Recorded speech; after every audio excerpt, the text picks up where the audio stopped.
Atrás de mim temos um exemplo do que é a erosão natural na ilha do Porto Santo. Esta feita pela ação conjugada dos agentes geodinâmica externa, isto é, pela ação combinada da água, das chuvas, da temperatura, do vento e do tempo geológico, que neste caso particular atuou praticamente durante 14 milhões de anos. Se pudéssemos comparar o estado de erosão da ilha do Porto Santo com a decomposição de um ser humano, diríamos mesmo que neste momento a ilha corresponde à parte esquelética do ser humano. Isto é, a pele, a carne e os músculos já foram todos decompostos, isto é, as formações geológicas já foram removidas pela ação da erosão, deixando a descoberto praticamente toda a estrutura interna dos principais aparelhos vulcânicos que deram origem a esta magnífica ilha. O coberto primitivo vegetal da ilha, há 600 anos atrás, era do tipo arbustivo ou arbóreo, restando neste momento raríssimos exemplares dessas espécies. Praticamente neste momento o que conseguimos ainda observar é a oliveira brava, a urze, o marmolano e os dragoeiros. A intervenção desastrosa feita pelo homem desencadeou um processo de desertificação. Só a partir dos anos 50, 60 do século passado é que se iniciou o repovoamento florestal, feito essencialmente com espécies exóticas, como os pinheiros e os cedros, que foram cultivados ao longo da encosta de vários picos, nomeadamente o Pico do Castelo, o Pico do Facho, o Pico da Ana Ferreira e o Pico do Espigão. Em 1977, a superfície agrícola cultivada na ilha do Porto Santo era de aproximadamente 780 hectares. Praticamente toda a terra era cultivada. A necessidade que o homem porto-santense tinha, o amor e a entrega que tinha à terra, essa necessidade obrigava a cultivar extensas áreas. E aqui ainda podemos ver esses vestígios dos poios, dos muros de pedra seca, que eram cultivados ao longo destas encostas até praticamente ao topo dos picos e dos cabeços. Passados 600 anos, após o povoamento da ilha do Porto Santo, a melhor forma de combater a erosão dos solos era manter viva esta antiga paisagem agrícola, os seus poios, os seus muros de pedra seca, evitar a proliferação de espécies infestantes, de pragas e que também as águas pluviais façam a erosão dos próprios solos. Acho que era o melhor contributo que nós podíamos deixar ficar ao povo porto-santense e um legado às gerações vindouras.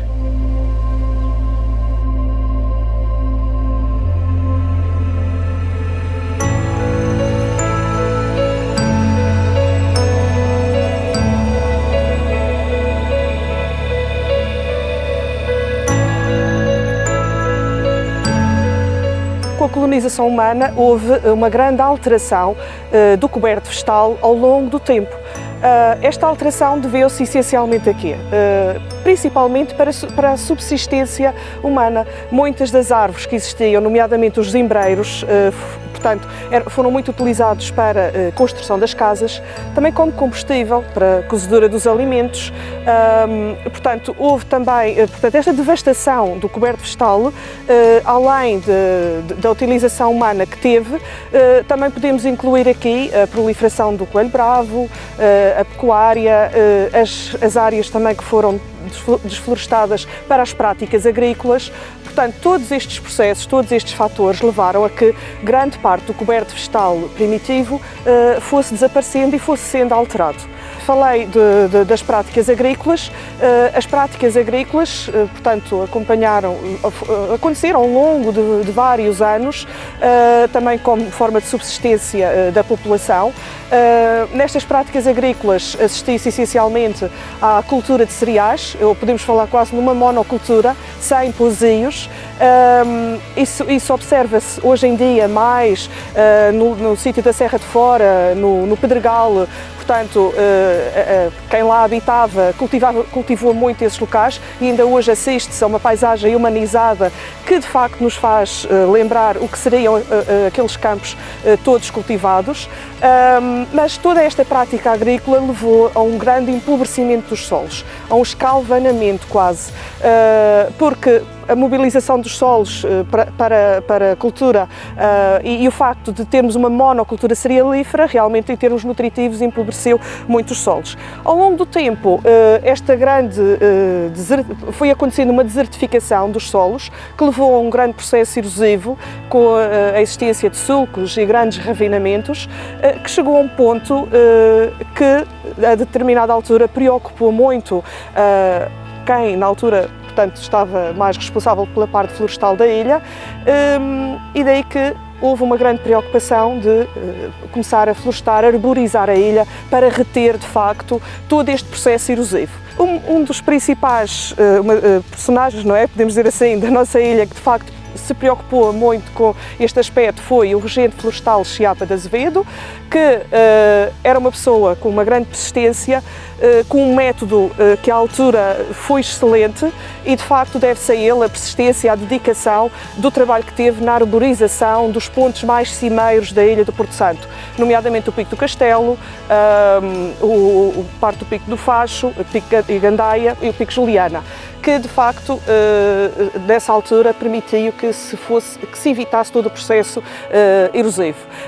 As espécies que se utilizaram na altura, a premência das espécies que foram sendo utilizadas na florestação, tendo em conta o estado de desertificação que a ilha atingiu, a intenção era tentar arborizar o mais rapidamente possível. E daí que foram introduzidas espécies exóticas, nomeadamente o Cupressus macrocarpa, portanto, e o Pinus alipensis, que ainda hoje fazem parte da florestação dos nossos picos, porque exatamente, e outras espécies exóticas que a determinada altura, as que não se adaptaram às condições edafoclimáticas da ilha, obviamente que morreram e não vingaram.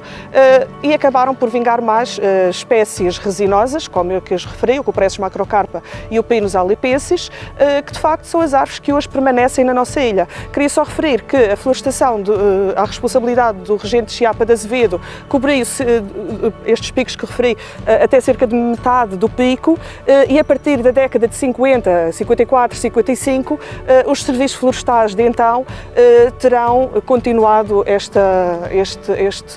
trabalhos de arborização com estas espécies exóticas que também referi.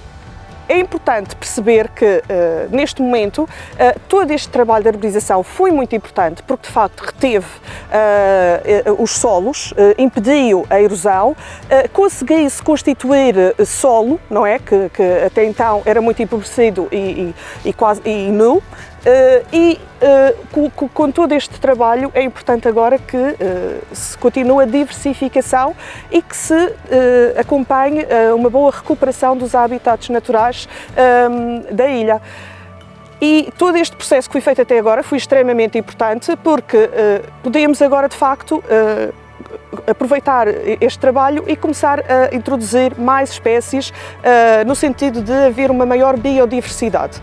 A introdução destas espécies é importante que seja feita também de forma pensada, porque neste momento importa sim apostar em espécies autóctones nativas da ilha, como o trabalho que foi desenvolvido com a Olea madeirensis, que foi feita a micropropagação desta espécie, com recurso a técnicas portanto, de laboratório, ou seja, não foi usado o recurso de técnicas tradicionais, como a estacaria ou a sementeira, mas sim foi um trabalho de laboratório em que se fez a micropropagação in vitro. Porquê? Porque algumas das espécies nativas, portanto, não têm uma grande facilidade de reprodução através dos métodos tradicionais. Por isso é importante muitas vezes recorrer a outros métodos. Aqui está um exemplo com a Olea madeirensis que de facto é possível, porque a planta, portanto, após ser desenvolvida em laboratório, foi trazida para o campo, claro que com todos os métodos necessários e inerentes a um processo deste tipo, mas de facto foi um método de sucesso, porque as plantas desenvolveram-se muito bem e estão bem adaptadas às condições edafoclimáticas climáticas da ilha e são um exemplo de, se calhar, poder ser seguido com outras espécies para assim podermos, de facto, continuar a reflorestar a ilha e aumentar a sua biodiversidade em termos de recuperação dos habitats. Obviamente que as espécies que se reproduzem bem por estacaria, por sementeiras, é continuar a introduzir essas espécies no sentido de facto termos uma maior riqueza florestal e uma boa conservação dos solos.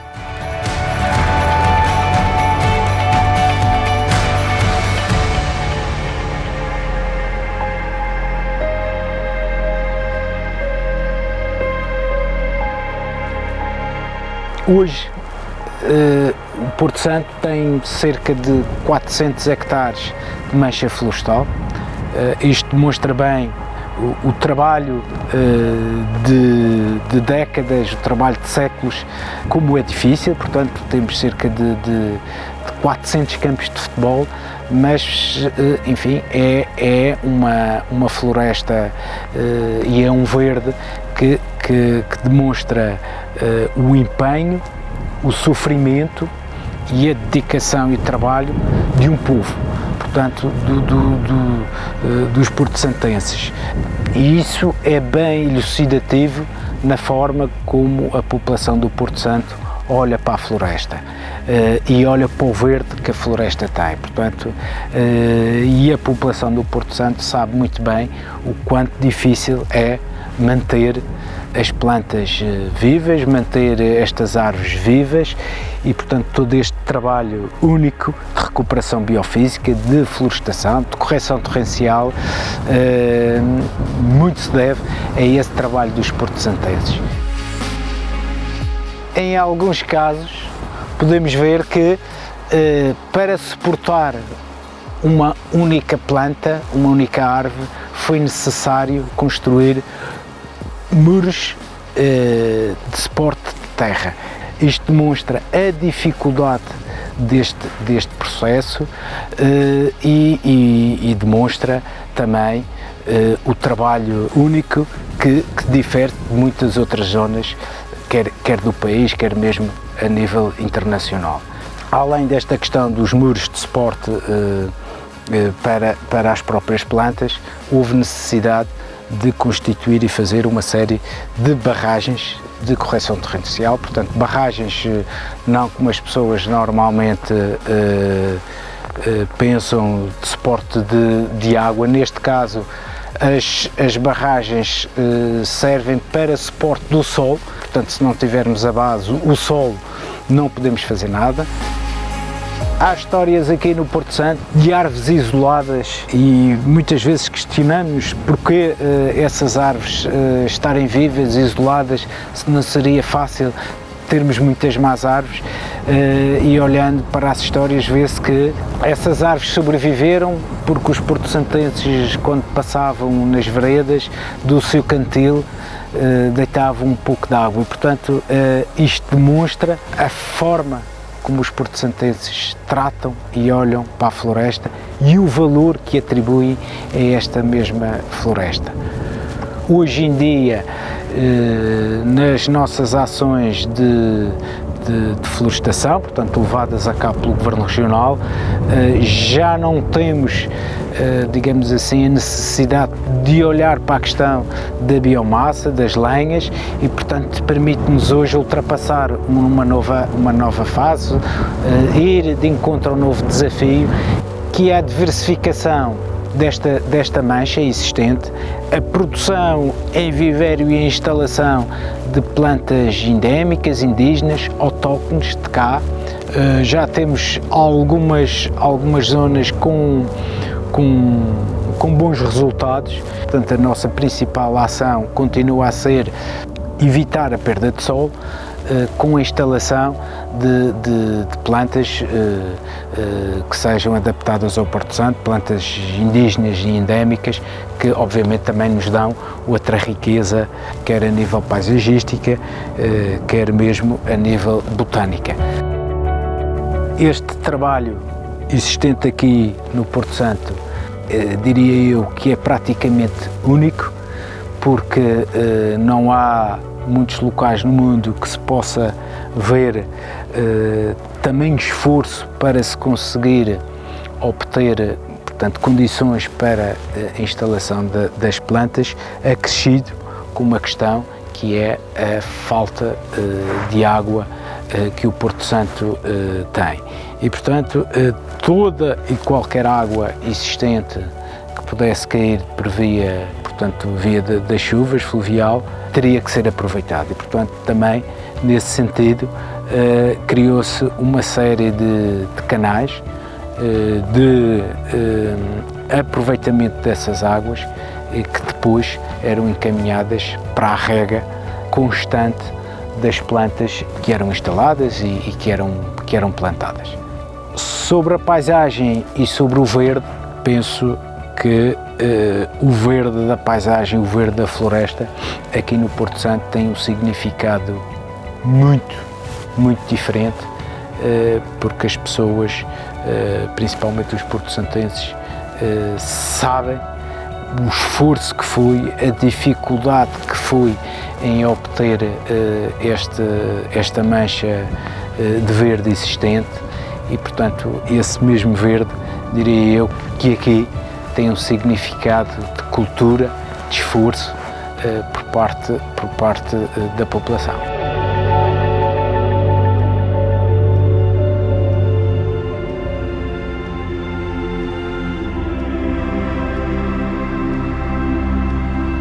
A Polícia Florestal tem estado sempre na vanguarda do que é feito na reflorestação, na orientação dos povoamentos, na condução dos mesmos, e antigamente o que foi feito está cá, está por detrás de mim, está agarrado às rochas, foi muito trabalho feito, mas agora o objetivo passa pelo mesmo, mas com outra meta. A meta será então introduzir as nossas plantas nativas, as plantas que eram, quando os povoadores cá chegaram, estavam cá as plantas primitivas.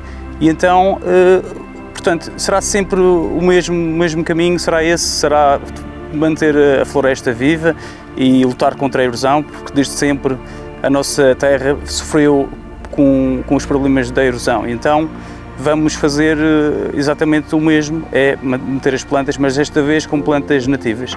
E será feito de forma gradual, em que serão aproveitados os espaços em que já morreram as plantas que foram as pioneiras, as plantas usadas antigamente para para conseguir o verde que era necessário, e a partir de agora, então os trabalhos serão com esse objetivo de conseguir continuar aquilo que se começou. Nós vimos de uma escola com grande tradição técnica, em que os serviços florestais sempre apostaram na nossa vertente como técnicos, em que nós conseguimos identificar os problemas e fazer a condução desses mesmos problemas com resoluções.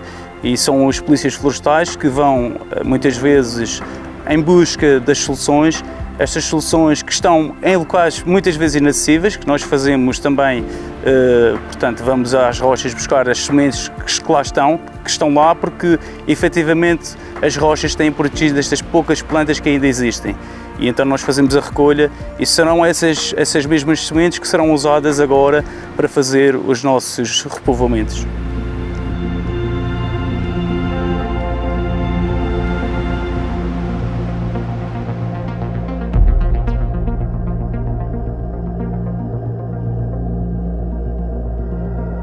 Portanto, eu comecei nos serviços em 75, seguido do 25 de Abril, em fevereiro. O primeiro trabalho que eu fiz foi nos serviços lá no posto dos florestais, fazer umas coisas lá. E depois, quando decidiram arranjar estes terrenos para repovoação, porque estes terrenos eram pastoreiros e a seguir ficou sem gado e ficou os terrenos abandonados, estava aqui um deserto. E então houve alguém, amigos dos donos dos terrenos, que conversam, nem sei quem sei que mais, e decidiram, vai dar aquele terreno, não sei o quê, para a gente plantar árvores, aquilo fica mais bonito e não sei o quê, e o terreno continua a ser vosso. A benfeitoria dos serviços e o terreno é vosso. Um dia que queira fazer qualquer coisa, ou uma casa de campo, ou isto, aquilo, não tem problema, que os serviços autorizam a fazer isso tudo. Portanto, e assim continuamos. Começamos aí a fogo e a ferro, começamos com tratores a fazer valas, com o arado e o pessoal atrás a tirar a terra. Depois, quando vinha o inverno, plantava-se aos poucos, conforme o tempo dava. Depois, quando apareceu uma máquina escavadora, que isso cá, que já foi toda esta parte dos morenos, já não foi com trator, já foi tudo com a máquina.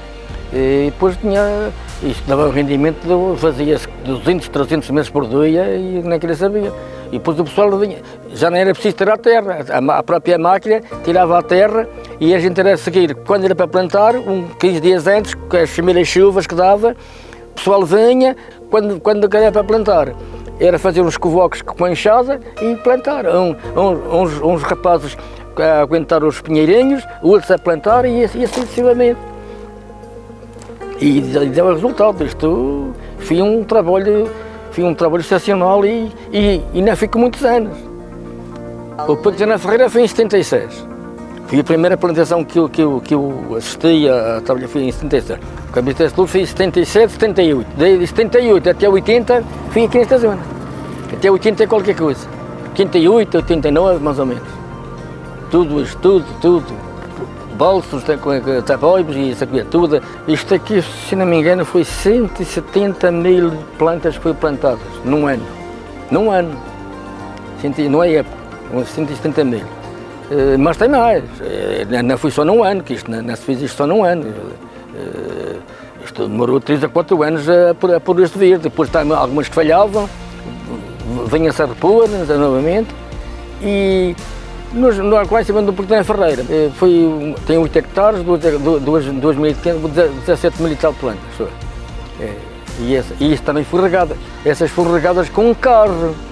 Foi o Guilherme, que tinha uns carros fortes, fizemos uma estrada e eles foram lá regar, porque tinha um lordo, e ele ia com o coro e a gente regava com água, com a mangueira do coro. No princípio, fui acartado às costas, em latas, cajado.